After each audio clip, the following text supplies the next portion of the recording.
আসসালামু আলাইকুম প্রিয় এসএসসি পরীক্ষার্থী ভাইয়া আপুরা। আমি 2026 সালে যারা এসএসসি পরীক্ষা দিবা তাদের জন্য বাংলা প্রথম পত্রের জন্য গুরুত্বপূর্ণ সাজেশন নিয়ে হাজির হয়েছি, যেখানে শুধুমাত্র 5টা গদ্য এবং 5টা পদ্য এবং উপন্যাসটা তোমরা যদি সঠিকভাবে কেউ করতে পারো তাহলে ইনশাআল্লাহ বাংলা প্রথম পত্রে তোমাদের এ প্লাস নিশ্চিত হবে। এবং এই 5টা গদ্য এবং পদ্যকে কোনোভাবেই তোমরা মিস করতে পারবা না। এই 5টাকে গুরুত্ব দিয়ে অবশ্যই পড়তে হবে। তো চলো কথা না বাড়িয়ে শুরু করি যে কোন 5টা গদ্য এবং পদ্য আমরা খুবই গুরুত্ব দিয়ে পড়ব।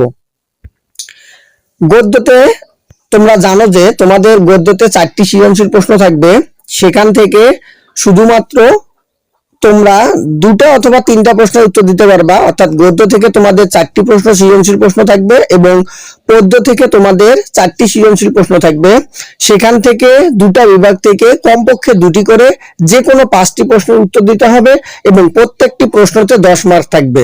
অর্থাৎ গদ্য থেকে তোমরা ইচ্ছা করলে 3টা সৃজনশীল প্রশ্ন দিতে পারবা অথবা পদ্য থেকে তোমরা 3টা সৃজনশীল প্রশ্ন দিতে পারবা।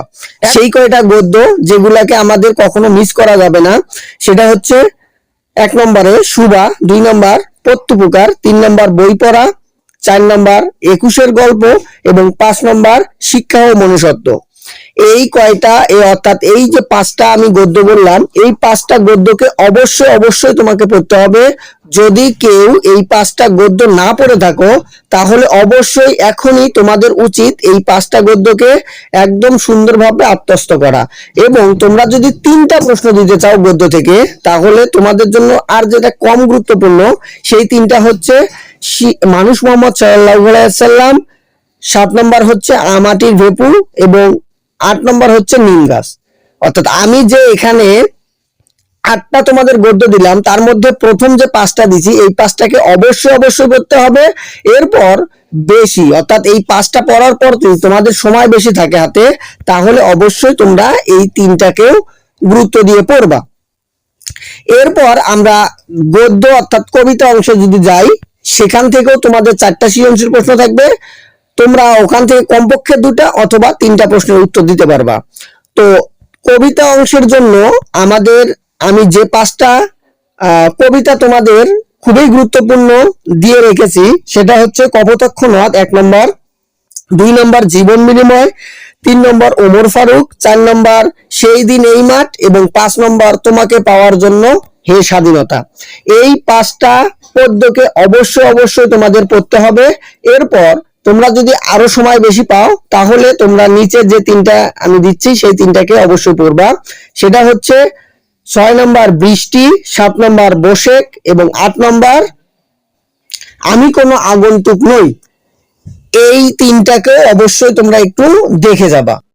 এখন কথা হচ্ছে আমি তো এখানে তোমাদের সৃজনশীল 5টা অর্থাৎ 50 নম্বরের কথা বললাম।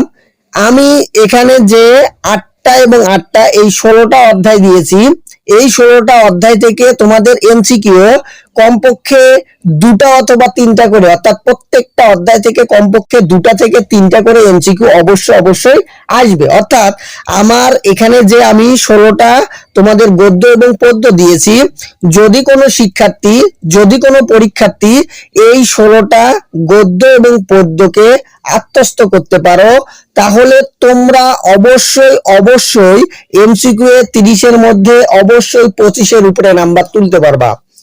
এখন কথা হচ্ছে এইগুলাকে আমরা কিভাবে পড়বো অর্থাৎ গদ্য এবং পদ্যগুলাকে আমরা কিভাবে পড়বো। তোমরা গদ্য এবং পদ্যের অবশ্যই কবি পরিচিতি বা লেখক পরিচিতি যেটা আছে সেটাকে দেখবা। তারপরে যেটা পাঠ পরিচিতি যেটা আছে সেটাকে অবশ্যই ভালো করে দেখবা এবং এদের শব্দ অর্থ অথবা টিকা যেটা দেওয়া আছে সেগুলোকে একটু ভালো করে দেখার চেষ্টা করবা। আর গ এবং ঘ নাম্বারের জন্য সৃজনশীল অংশে উদ্দীপকের সাথে তোমার যে গদ্য এবং পদ্যের মিল আছে সেটার সাদৃশ্য এবং বৈসাদৃশ্য গুলোকে সুন্দরভাবে ফুটিয়ে তুলবা, তাহলে ইনশাআল্লাহ গ এবং ঘতে ভালো মার্ক তুলতে পারবা। এরপর তোমরা জানো যে তোমাদের জন্য এবার আরেকটি সৃজনশীল ছাড়াও আরেকটি জিনিস আছে, সেটা হচ্ছে তোমাদের রচনামূলক প্রশ্ন। তোমরা জানো তোমাদের রচনামূলক প্রশ্নের জন্য শুধুমাত্র উপন্যাস থেকেই প্রশ্ন আসবে, যেখান থেকে তোমাদের 20 নম্বর থাকবে তোমরা জানো এই উপন্যাসে 4টা প্রশ্ন থাকবে এবং 4টে এই রচনামূলক প্রশ্নের তোমাদের দুটো অংশ থাকে, অর্থাৎ একটা ক নাম্বার একটা খ নাম্বার। ক নাম্বারে 3 নাম্বার এবং খ নাম্বারে 7 নাম্বার দেওয়া থাকে। তো উপন্যাস 1971টা 100% গুরুত্বপূর্ণ এবং এই উপন্যাসটা তোমরা বেশি করে করবা, এখান থেকে ইনশাল্লাহ তোমাদের পরীক্ষায় কমন আসবে। আসসালামু আলাইকুম।